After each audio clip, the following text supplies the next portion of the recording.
Hey friends, we're going to keep this party going with Ada Twist in the Perilous Pants, and we are going to get into chapters 7 and 8. So in her notebook, she has a picture that she has drawn of someone. You can just see their arm with a feather in it. Looks like they're tickling someone else's foot. So they labeled the feather, they labeled the foot. They've said the tickle, and tickle is surrounded by a little cloud that has like little rays popping out of it. And then they have a picture of a face with someone like laughing. It says ha ha he he. And it says, what is ticklish? And then why are humans ticklish? All right, chapter 7. While you're up there, yelled Ada, do you see any birds? I'm trying to count them. I see a very hungry looking crow, said Uncle Ned. I don't like the way I don't like the way it's staring at me. Nice birdie. Nope, get off my head. Hey, that tickles. Cut it out. I'm ticklish. Indeed, Uncle Ned was very ticklish. All of Rosie's aunts and uncles were. And once they got laughing, it was hard for them to stop.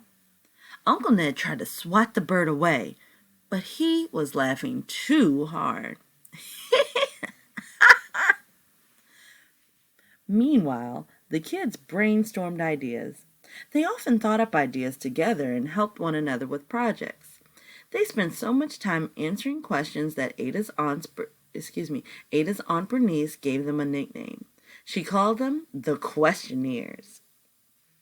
The questionnaires thought and thought. I could make a gadget to help him steer the helium pants, said Rosie, who was an engineer. But how could we get it to him? I know, said Iggy, who was an architect. We could build a tree house and climb up to him. Or we could make the leaning tower of pizza boxes. Do you have 50 pizza boxes? Ada shook her head. And so in this picture, we still see Uncle Ned. He's in the air with these big pants. It's not just a stick figure anymore. But we see Uncle Ned. He has this helmet on. Kind of looks like a cowboy's helmet to me, but I'm probably partial a little bit. And then he's just laughing. His eyes are squinted. His mouth is, open, looking like he's definitely laughing. And you can see that his rope is tied around his waist, but it's also caught up in the tree that has no leaves, just kind of branches and twigs that are sticking out. And then that a couple of birds in the tree looking at him like, what is going on? So, it doesn't matter now, she said. Why not? Asked Iggy. Just look, said Ada. Iggy and Rosie looked up. They saw lots of branches. They saw lots of leaves. They saw a hungry crow. But they did not see a pair of perilous, puffy pants, or a skinny man with a very big mustache. Uncle Ned was gone. And then they have Rosie Revere, Iggy Peck, and Ada Twist looking up, trying to figure out where he's at. So the picture before chapter 8 has a picture of a balloon that has arrows moving up, so it looks like it's floating. On the balloon, it has the words helium. They said that helium was lighter than air, therefore that's why helium balloons will float when they are in the air. So helium equals He2, what it looks like to you. If you were to say this as a scientist, however, He is the abbreviation for helium, and the 2 means squared, which means that it has 2 atoms of helium to actually form that helium gas. So then they have a few questions, and it says, what is helium? And why does helium make balloons go up?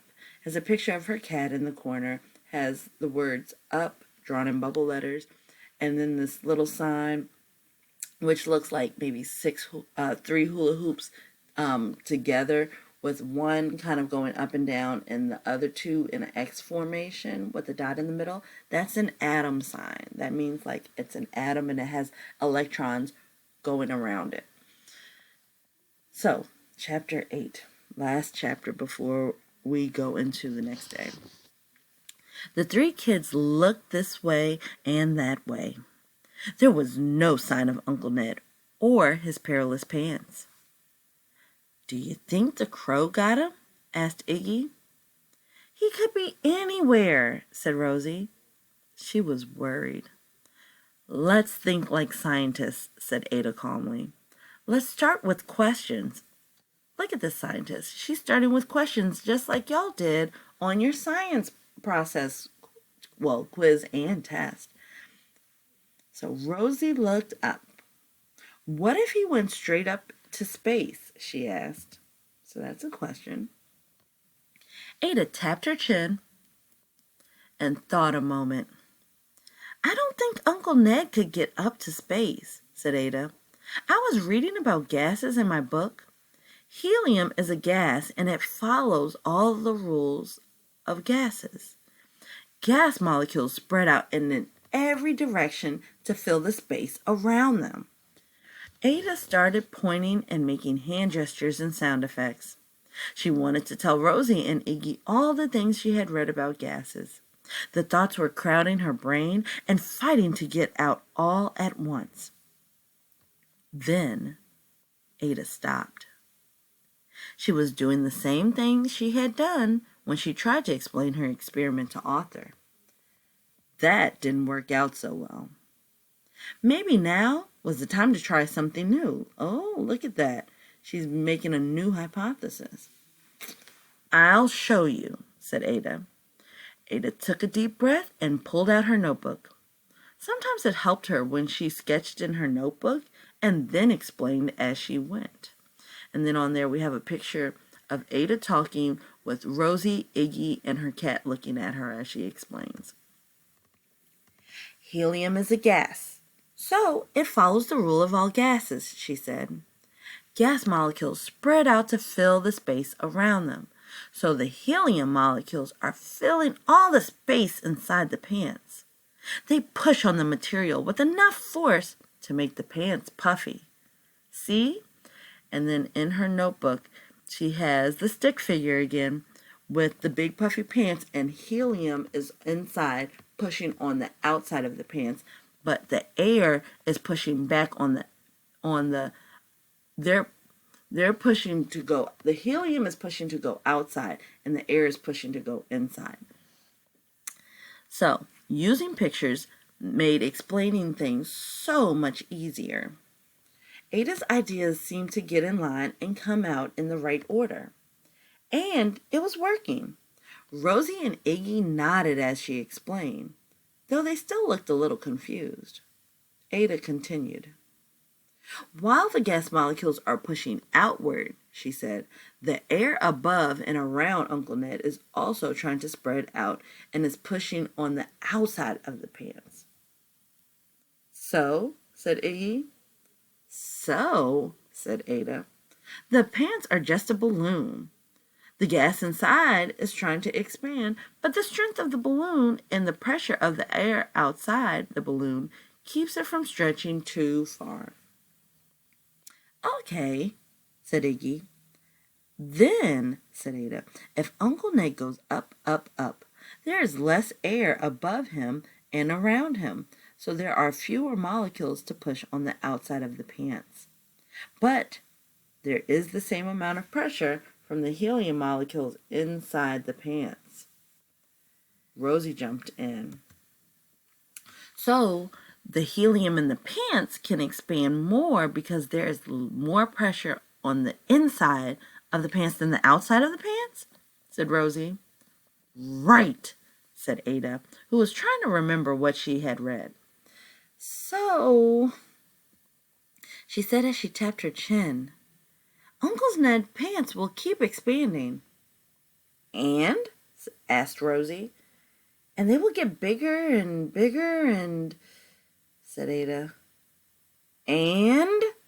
asked Rosie nervously. Ada gulped.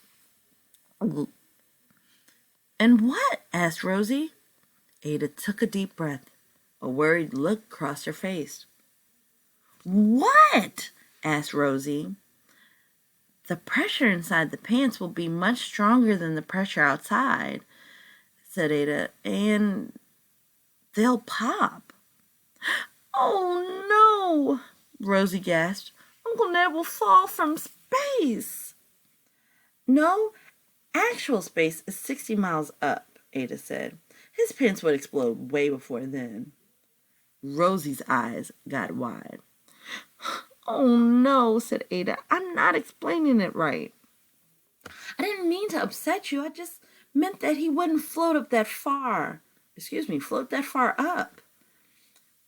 But Rosie was upset. She looked at the sky with a tiny tear welled up in the corner of her eye. All right, chapter 9. They have a picture where it has gravity that is pushy, has the words gravity twice written around the earth, and then in the middle they have the earth with the gravity pointing down towards the earth. And then we kind of say why, what is gravity, and how does gravity work? And we'll talk about that later. All right, thanks, friends.